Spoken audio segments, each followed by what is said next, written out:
Hello, everyone. I'm glad you're here. Please like and subscribe so I can tell more interesting stories.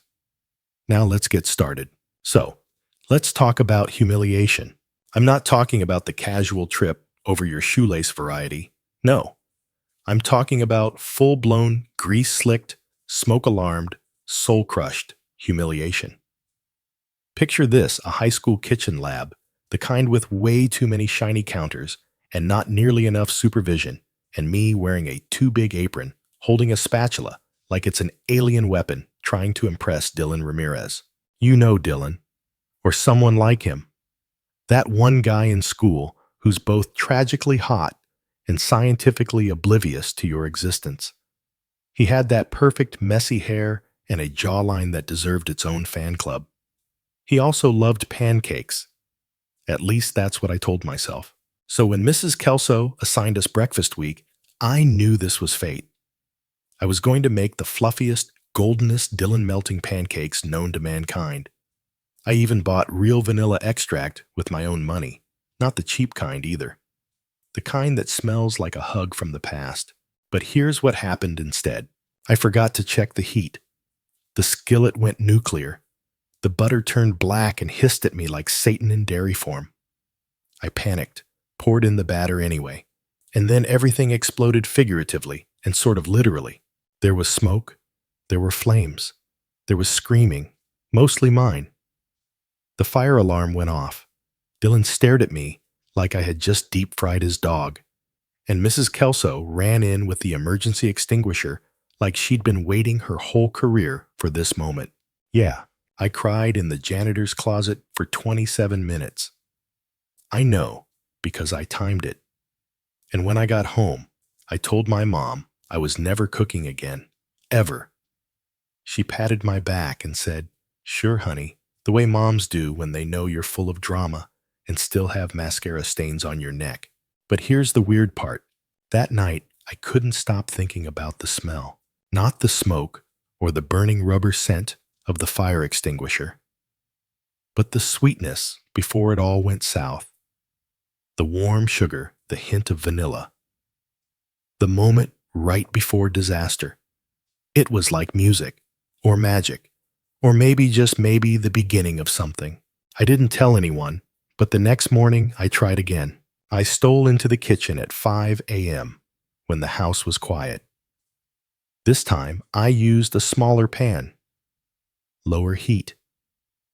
I measured. I breathed. I listened. The first pancake came out edible. The second was almost pretty. The third, guys, I'm not even exaggerating, looked like something from a brunch ad. I even garnished it with a sprig of mint like some kind of breakfast witch. And then I ate it, slowly, reverently, like it might disappear if I blinked. People say cooking is science. And that's true. There's heat protein structures, caramelization, blah, blah, blah. But that morning, it felt like something else. Like I'd touched a nerve that connected me to something old. Like I had entered a secret tunnel carved into the world by someone who also burned a pancake, then kept going anyway. Historical side note, because I'm a nerd and proud, did you know the oldest known recipe in the world is from 1730 BCE? It's a Sumerian stew recipe etched into a clay tablet. Historians still debate whether it was meant for daily use or ceremonial sacrifice, which says something about how terrifying ancient stews were. But I digress. After that morning, I started sneaking into the kitchen every chance I got. At first, I just practiced breakfast, eggs, toast, things that couldn't burst into flame with minimal effort. But soon, I was trying things like souffle and risotto, which are French for good luck sucker. I failed a lot. Like a lot. There were eggshells and soup butter explosions, and a memorable night where I mistook salt for sugar and nearly poisoned my uncle. But I kept going. I started watching old Julia Child reruns. I even downloaded this obscure 80s cooking game where you had to time your frying like you were defusing a bomb. Weird fact. Julia Child was once a spy in World War II. No joke. Before she became the queen of Boeuf Bourguignon, She helped develop a shark repellent for underwater explosives. So yeah, I figured if she could do that, I could at least poach an egg. Cooking became my secret therapy. School still sucked. Dylan still didn't know my name. But when I was alone with a wooden spoon and a block of cheese, I felt like I mattered. I think we all need something like that. A space where you get to fail safely, to burn things, to scrape up the black parts and start again. One night, about 3 months after the Great Pancake Incident, I was cooking spaghetti for my mom and sister when something strange happened. I was stirring the sauce, just your basic tomatoes, garlic, olive oil, when I smelled something different, like a memory, except not one of mine. It was faint, like wet earth and smoke. I blinked, stirred again, and for a split second the sauce turned this deep glowing red, like it was reflecting something I couldn't see. Then it was gone. I didn't tell anyone, but from that night on the food started changing. Not dramatically, not like my toast started talking, but people reacted differently. My little sister, who usually hated vegetables, scarfed down my broccoli pasta like it was candy. My mom called me witchy in that half-joking, half-concerned way. I didn't know what was happening, but something had been stirred, and the kitchen would never feel the same again. I never meant to go into the attic. It was one of those rainy Saturdays that feel like the world has a hangover. You know, gray sky, weirdly damp floors, and your brain just feels like it's running in safe mode. My mom had been bugging me for weeks to help her clean out Grandma June's old house, the one she left us when she passed away last year. Grandma June was, well, complicated. Equal parts sharp-wit red lipstick and unspoken rules. She never told you what she was thinking, but she could slice your self-esteem with a raised eyebrow. She made the kind of roast that changed your religion, but also whispered to herself in French when she cooked. She didn't leave behind much, just dusty furniture, cryptic post-its, and a box of Avon lipsticks that smelled like vengeance. So when I found myself up there in the attic with a flashlight, dodging cobwebs and old tax files, I wasn't expecting anything more than allergies. But then I saw it. A small metal box, rusted at the corners, but still tightly shut.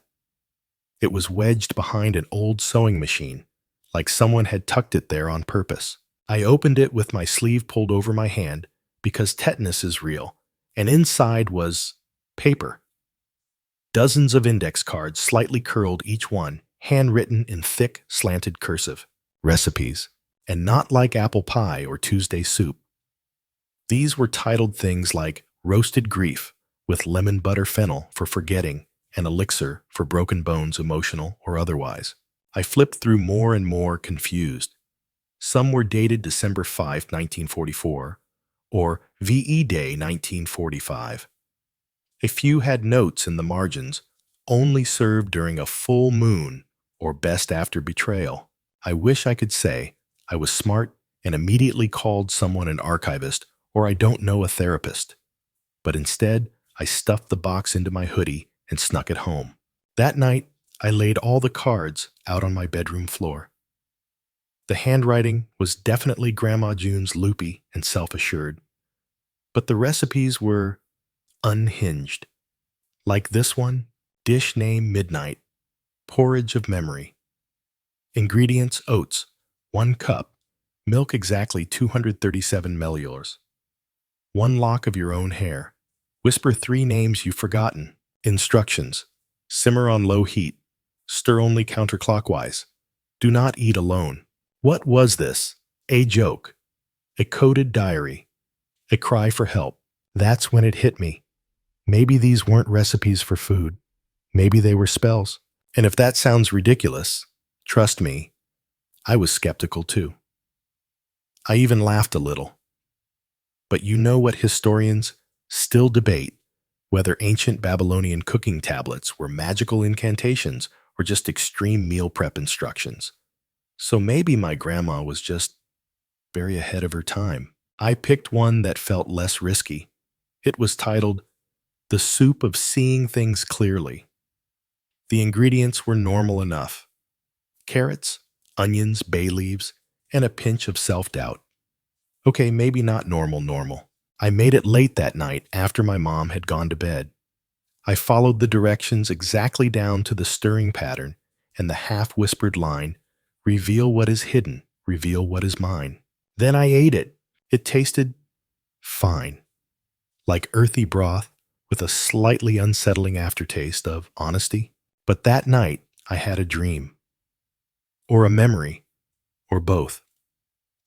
I saw my mom in our kitchen when I was 6, whispering to my dad on the phone, tears in her eyes, a piece of paper clutched in her hand. She thought I was asleep. I remember the sound of rain and the way she said she can never know. I woke up sweating, heart pounding, and I knew it wasn't just soup. I had cooked something that opened a door. Odd fact, by the way. In Iceland, there's an actual museum of witchcraft that includes ancient cooking recipes meant to summon elves. Not kidding. Some even involve cheese. Anyway, over the next week, I tried more of Grandma June's recipes. Some made my dreams louder. Others made people around me act oddly. One time I made a tea titled "Calm in a Cup," and my sister, who had been fighting with her boyfriend nonstop, suddenly started humming and cleaned her entire room without being asked. Suspicious, no, and the smells. That was the strangest part. Every dish had a scent that lingered not just in the air, but in me, like I was wearing the emotion I'd just cooked. After joy in tomato form, I laughed for 4 hours straight. After stew of self-doubt, I couldn't leave the house for a day. Was I going nuts? Probably. But here's the thing, I didn't want to stop. I started journaling everything, like some wannabe food historian. I cross-referenced the dates with Grandma's life, the Cold War, her divorce from Grandpa Theo, who disappeared to Brazil under mysterious circumstances, and it fit. Like these recipes were her secret emotional record, not in words, but in meals. And I felt closer to her than I ever had when she was alive, which is maybe why I didn't panic when one of the cards changed. Literally. The ink rearranged itself while I was staring at it, and a new recipe title appeared, "The Egg That Spoke Latin." I stared at it for 10 straight minutes before whispering to myself, okay, we're doing this. Because when your grandma leaves you a recipe box full of emotional spells and one of them writes itself in front of you, you make that omelet, even if it talks back. You ever crack an egg and hear it sigh?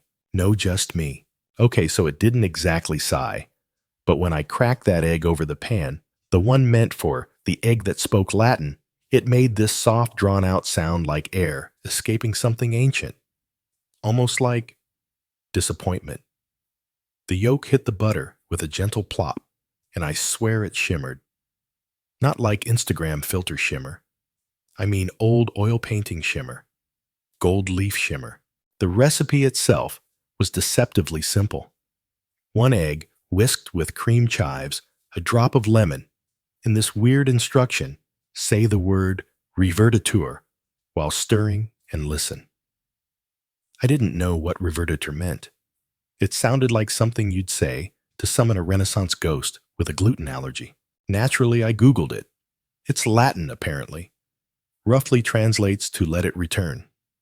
Creepy. I figured, what's the worst that could happen? I really need to stop thinking that. So I stirred, whispered the word. The egg began to thicken. Not just in texture, but in sound.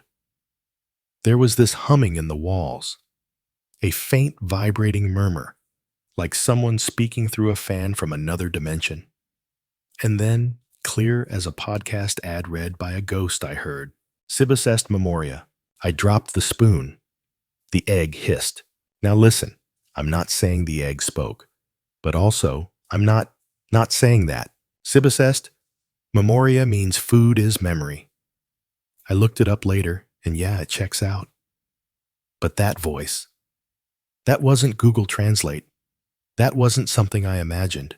It was male deep and had the tone of someone who knows you've been microwaving frozen dumplings wrong your entire life. I didn't eat the omelet. I watched it congeal in the pan like a scene from a culinary horror movie. But that phrase, it echoed in my head for days. Food is memory, which weirdly made sense. Grandma June's recipes weren't about ingredients. They were containers, time capsules, emotional fossils. Each one held a memory so powerful it bled into anyone who ate it or cooked it, maybe even just read it. Historians still debate whether ancient Egyptian priests used food in rituals not just for nourishment, but to trap emotions or curses. There's evidence they buried loaves of bread soaked in honey and grief. That kind of thing sticks with you. Anyway, after the Latin egg things escalated, the house felt different, warmer, like something had been activated. My phone started glitching near the recipe box. Lights flickered when I opened it. Once my Spotify app shuffled on its own to a French folk song from 1941 while I cooked the sausage of remembering love. And I don't even have that song downloaded. So naturally, I did what any reasonable teenager with a magic cookbook would do. I invited my friends over for dinner. Okay, not all of them. Just 5. The ones who wouldn't scream if something glowed or levitated. Or at least not for too long. We called it a test tasting. Casual. Fun. Not at all a potential ritual to unlock psychic culinary pathways. I even made menus with fancy cursive titles like Starter of Secrets and Main Course of Maybe Regret. We lit candles, dimmed the lights, put on moody jazz because nothing says magical dinner like an upright bass in a minor key. The first course was harmless, a soup titled Broth of Soft Truths. It made everyone really chatty. Like confess your middle school crush chatty. Taylor admitted she once faked being allergic to gym class. Kai admitted he never finished The Great Gatsby. Gasps all around. Then came the pasta. It was called gratitude in noodle form, which sounds wholesome. But after eating it, our friend Jonah literally stood up and hugged the table. The table. Then he cried because he remembered how his grandma used to hum while making lasagna. No one mocked him. We all kind of cried a little, even me. But the weirdest dish, that was the dessert. It was called lemon tart of letting go. Light tangy with a meringue that felt like biting into a cloud that had just healed from a breakup. As we ate, time slowed. No joke. The clock on the wall ticked in these elongated, syrupy beats. The candle flames bent toward the tart like they were bowing. And then everything snapped back. Everyone blinked, looked around. Jonah had frosting on his nose. Kai asked if we'd just fallen asleep, but none of us remembered eating the tart. The plates were clean. The recipe card was blank. Not faded, blank. My friends didn't bring it up again, and neither did I. But something changed after that dinner. I could feel it in my fingers when I held a whisk. In my chest when I opened the recipe box, like I was being watched. Not in a scary way, but like someone was waiting for me to figure out the next step. One afternoon, I found a new card, no handwriting, just an embossed symbol of a bronze apron. I had no idea what it meant, but I had a feeling I was about to find out. Random odd fact, before I go, there's a fungus in Madagascar that smells exactly like vanilla ice cream. It's technically edible, but no one eats it because it looks like a wet sock. Anyway, the egg spoke Latin. The recipes whispered truth. And I was no longer cooking alone. There are some things in life you know are bad ideas while you're doing them. Hosting a secret dinner using possibly sentient recipes from your dead grandmother's attic. Yeah, that was one of those things. But you know what's worse? Doing it again. I told myself I was done. After the Latin-speaking egg, the emotionally explosive pasta, and the lemon tart that bent time, I really thought I'd walk away, hang up the apron, Go back to boxed mac and cheese like a normal person. But then came the letter. No return address. Just a thick envelope on my windowsill, one morning sealed with wax. The kind of wax you see in old movies, red dramatic and slightly pretentious. The seal had the same bronze apron symbol I saw on the blank recipe card. Inside, a folded card with perfect calligraphy that read, "You are cordially invited to a supper of significance. Bring your best dish. Come alone." Midnight. That's it. No location. But I had a hunch. See Grandma June's house backed up to the woods. Not deep, spooky horror movie woods, but the kind you might walk through with headphones and mild existential dread. There was this one clearing a mossy patch with an old stone table that no one ever used. I always assumed it was just an abandoned picnic spot from the 70s, but that night at midnight, it wasn't empty. There were 5 people already there, all wearing aprons. Not normal ones, bronze ones, shiny heavy looking like they'd been forged in the same place they make Olympic medals and extremely serious cookware. They didn't speak, just nodded when I stepped into the clearing. I carried a small thermos of soup, comfort, in a cup, a creamy carrot thing that had made my mom forgive my sister for crashing her car last week. I figured it couldn't hurt. One of the apron people, a tall woman with silver braids and fingernails shaped like tiny scimitars, gestured for me to pour it into the communal bowl at the center of the table. Everyone did the same. The smells that rose up wild, like every meal you've ever loved all happening at once. Thanksgiving, heartbreak pizza, birthday cake, gas station coffee after a breakup. We each took a sip. And then things got fuzzy. I remember standing, speaking. Maybe I think I said my name and something about the recipes and how I wasn't sure what I was doing, but that I couldn't not cook anymore. I was shaking, but not from fear. From some deep buzzing awareness that I had stepped into something old, something alive. That's when they gave me the pin. It was small, bronze, shaped like a whisk wrapped in flames. The woman with the silver braids said, "You've been cooking with echoes. It's time to learn the original fire." And just like that, I was part of the cooking cult of the bronze apron. Okay, so technically it's not a cult. It's more like a culinary guild/secret society. Members include historians, chefs, alchemists, and a surprisingly large number of retired librarians. Their purpose? To preserve recipes that do more than feed. Recipes that remember. Apparently, Grandma June had been one of them. A rogue member, actually someone who believed that recipes should be shared, not hoarded. She broke off from the main circle decades ago. Hid her work, hid me. And now, here I was, sipping magical soup at a midnight moss table, being told I was chosen. No pressure. Funny thing, historians still debate whether medieval kitchens used coded recipes to smuggle information during political uprisings. Some believe certain spices in certain orders actually formed messages. So, maybe Grandma wasn't that weird after all. After that night, the guild started giving me challenges. They were small, at first, like cook, something that makes a liar tell the truth. Or recreate a flavor from someone else's childhood. But the more I cooked, the deeper the recipes became. Some didn't use measurements, just feelings. Add the sorrow of your first heartbreak. Boil until the moment feels unbearable, then remove from heat. I started to understand. Cooking wasn't about food. It was about transformation, and occasionally mild chaos. Like the time I accidentally made a stew that turned my cat bilingual.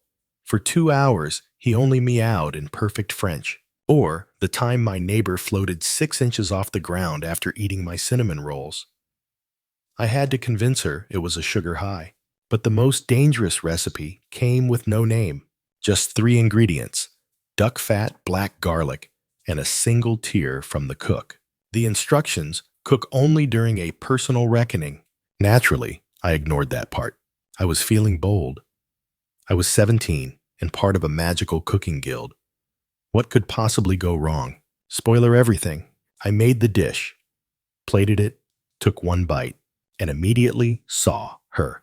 Grandma June, not like a memory, not a photo, but her sitting at the edge of my bed, looking exactly as she did the year before she died. Red lipstick, judgmental gaze, holding a teacup like it held state secrets. "You're stirring too quickly," she said.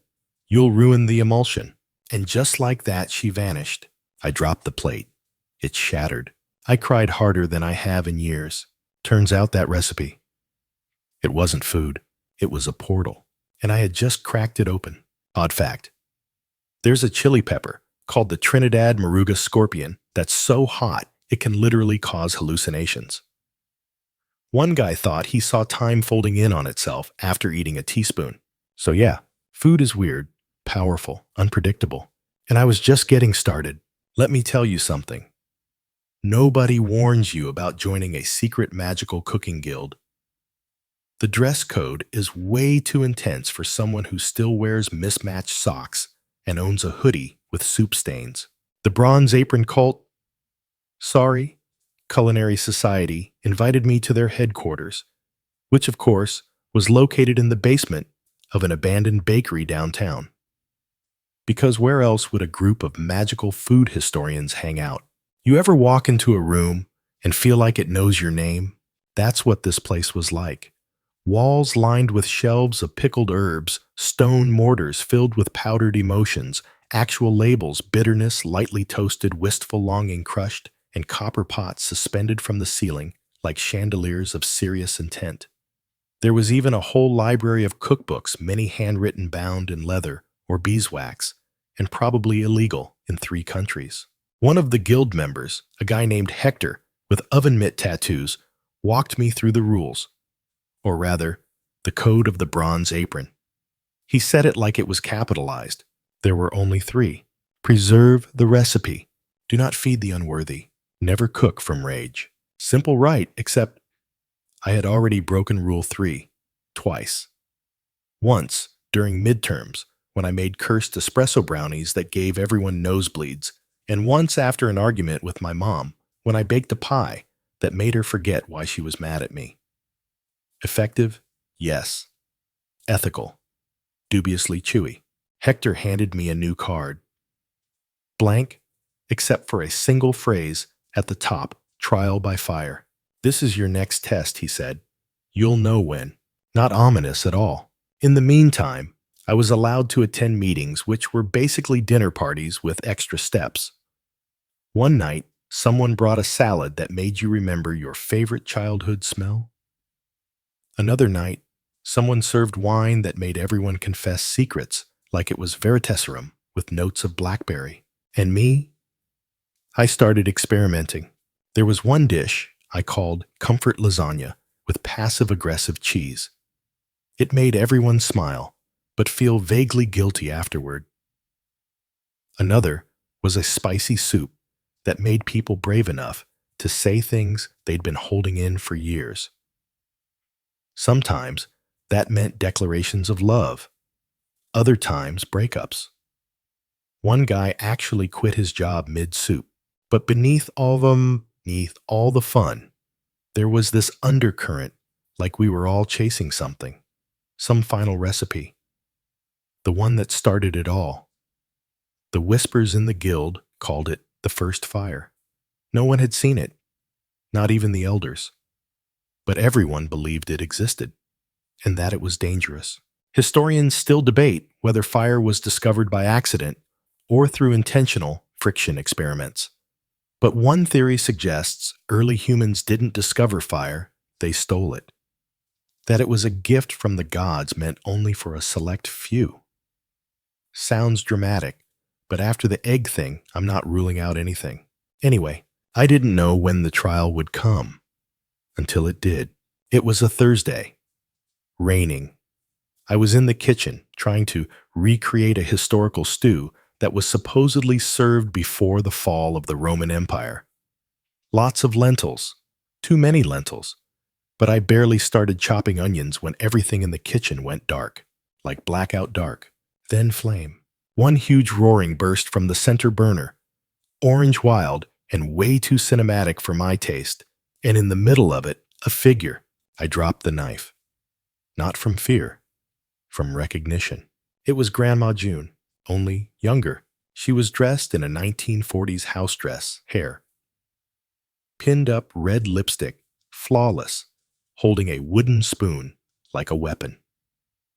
She didn't speak, just looked at me, then pointed to the counter where two recipe cards now sat side by side.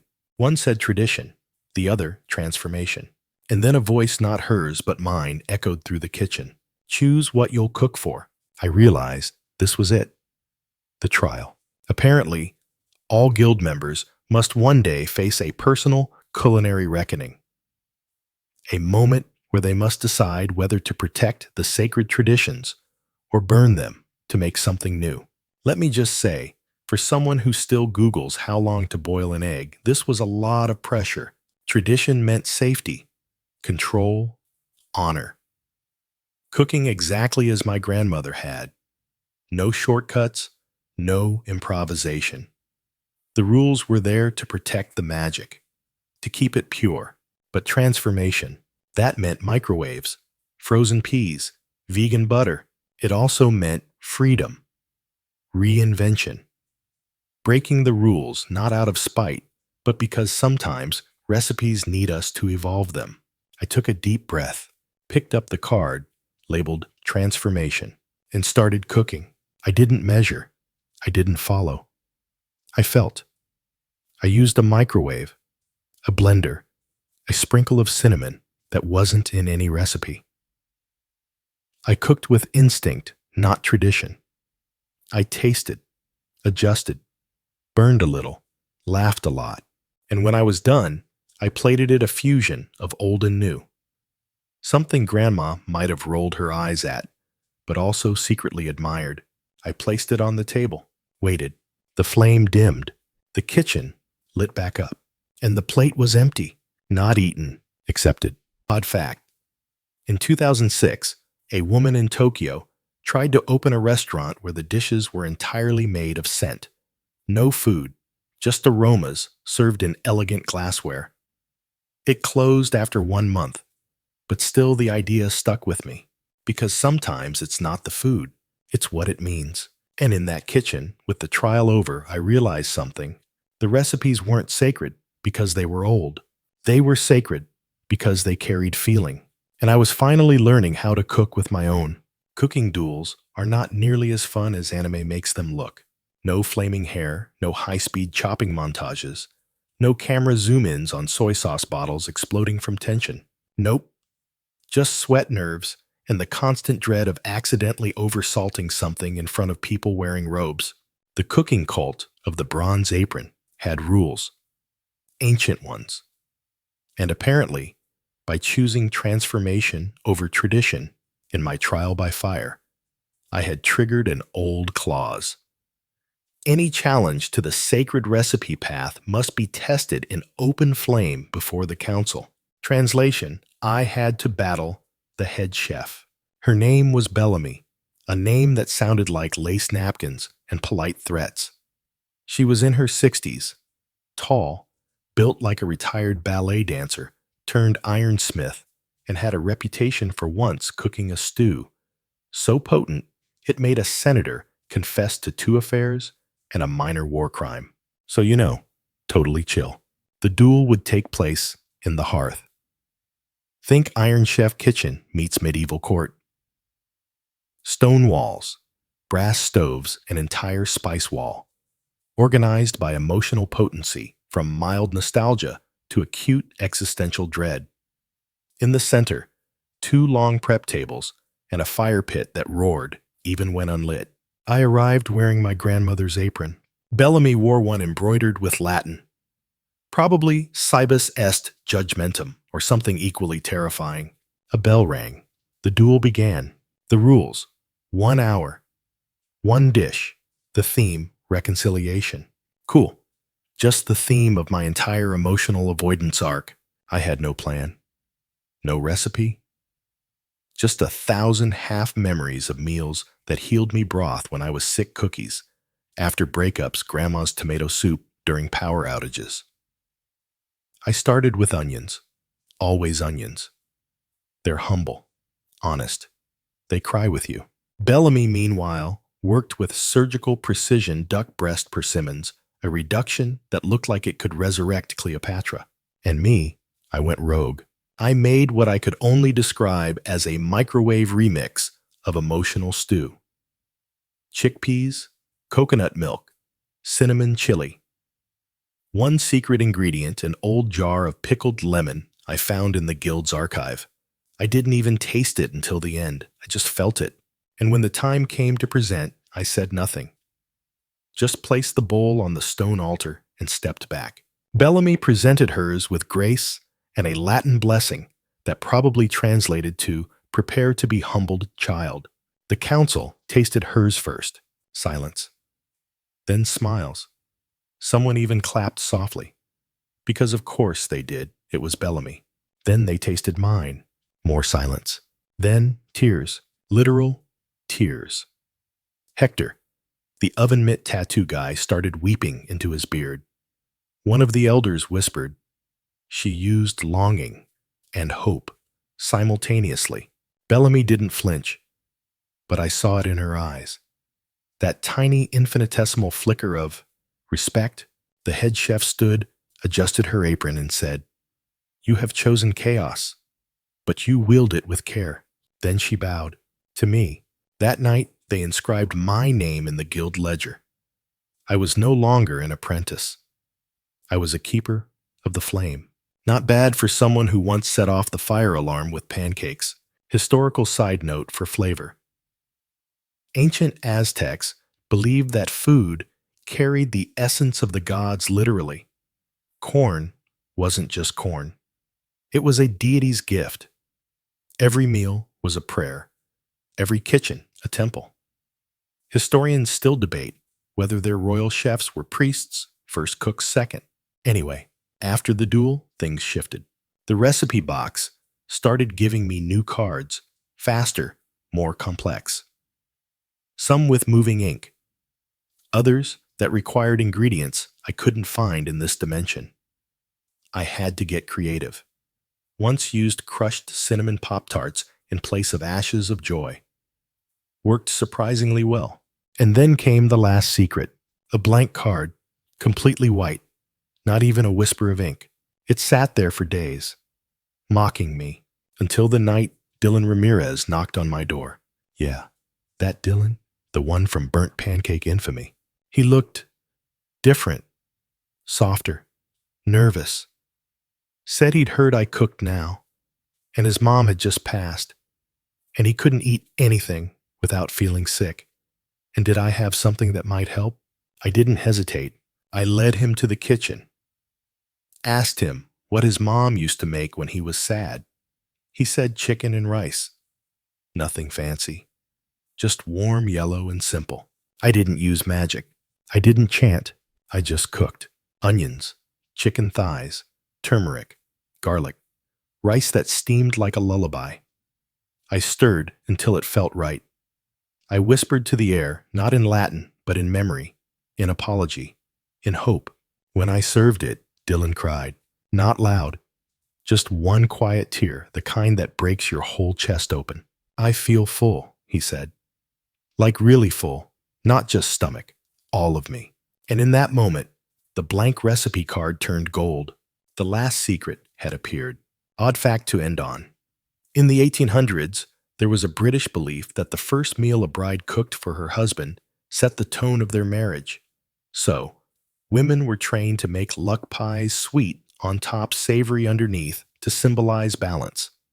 Romantic, but kind of sexist. Still, I get the symbolism now, because food, at its core, is a language. And I had finally learned to speak it fluently. They say the final recipe will reveal who you are, not who you think you are. With your Spotify playlists and your carefully curated Instagram posts, No, I mean who you are when there's no one to cook for. No applause, no guild, no legacy, pressing on your shoulders like a heavy bronze apron. Just you and the stove. The last secret didn't come with ingredients. It didn't even have instructions. Just a single line. What do you cook for now that you know? Cryptic much. I tried ignoring it. I really did. Thought maybe I'd finally reached the end of the magical recipe rabbit hole and could return to regular life. Maybe get a job at that bakery with the weird scone obsession. Maybe teach kids how not to blow up a waffle iron. But the card wouldn't leave me alone. It followed me, not literally, though honestly, I wouldn't have been surprised at that point, but emotionally. I'd wake up and think about it. I'd make toast and wonder if this was it. Every meal felt like a question I wasn't answering. And then one day, I found Grandma's handwriting on a post-it note stuck inside one of her old cookbooks. It said, "Don't cook to impress. Cook to remember. Cook to forgive. And sometimes, cook to let go." So I did. I cleared the kitchen, lit a single candle, opened every window, and cooked. I didn't overthink it. I didn't consult the guild. I didn't even measure. I just remembered. I remembered the first time I laughed while making soup. The way my mom used to hum when she stirred anything in a pot. The quiet thrill of feeding someone and watching their eyes close, just for a second, from the comfort of it. I cracked eggs, sliced apples, burned sugar a little too much, but left it that way on purpose. Added garlic, because Grandma June always said garlic knew too much to be ignored. The kitchen filled with a smell I couldn't name. It wasn't nostalgia exactly, or comfort. It was closure. I plated the meal something simple. A tart, a stew, a warm drink. And I sat alone at the table. No guild, no audience, just me. And then something strange happened. I looked down, and my hands were glowing. Not bright, not dramatic. Just a soft light pulsing under the skin, like my body had finally caught up to the truth. I didn't need magic to make my cooking matter. I was the magic. The next morning, I went to the clearing in the woods where I'd first joined the Bronze Apron Society and found Bellamy waiting. She handed me a new pin, gold, not bronze. "You've completed the recipe," she said. I thought I'd feel triumphant, victorious, maybe a slow clap from the trees, but all I felt was calm, because I finally understood cooking had never been about secrets or spells. It had always been about connection. About giving a piece of yourself to someone else and saying, "Here, I made this. I hope it makes you feel something." Historians still debate whether ancient cooks were revered because of their skill or their ability to heal. I think it's both. The best dishes aren't the most complicated. They're the most honest. Before I left the clearing, I asked Bellamy one last question. "What happens now?" She smiled. "Now you feed the world." I opened a tiny cafe 6 months later. Nothing fancy. Brick walls, mismatched mugs, one table made entirely out of reclaimed piano keys. I called it Second Taste. People came. Some stayed too long. Some cried over soup. Some laughed so hard they choked on cornbread. But every single one left with a different kind of full. And Dylan? Yeah, he came too. One night, late after closing, he asked if the lemon tart was still on the menu. I nodded. He didn't say anything else, just held my hand across the counter, while the scent of cinnamon and late forgiveness drifted between us. Oh, and that blank recipe card. It disappeared the night I opened the cafe. But sometimes, when I'm cleaning up and the radio cuts out for just a second, I hear a whisper, "Still cooking for love." And I always answer, "Yes, always." And that's how it happened. I didn't set out to become a magical chef, or join a secret society, or stir soup, until ghosts whispered family secrets into my ears. Honestly, all I wanted was to impress a boy and make pancakes that didn't catch fire. But life has a way of burning the edges just enough to get your attention. Through old recipes and new mistakes, I learned that food is more than fuel. It's memory, it's apology, it's hope plated in whatever dish you manage to cobble together on the nights when everything feels like it's falling apart. I burned things. I cried in the pantry. I battled judgment with garlic and forgave myself over tart crust. But I also found a path, one filled with flavor feeling and the kind of quiet magic that comes when you feed someone and watch them heal even just a little. So if you've ever stood in front of a stove and felt like you were building a spell instead of a meal, maybe you were. And maybe that's okay. Let the soup simmer a little longer. Add too much cinnamon if it makes you laugh. Remember the people you love, the ones you've lost, the ones you're still learning how to forgive. Because in the end, we all cook for something. Just make sure it's real. Thank you for listening to the story.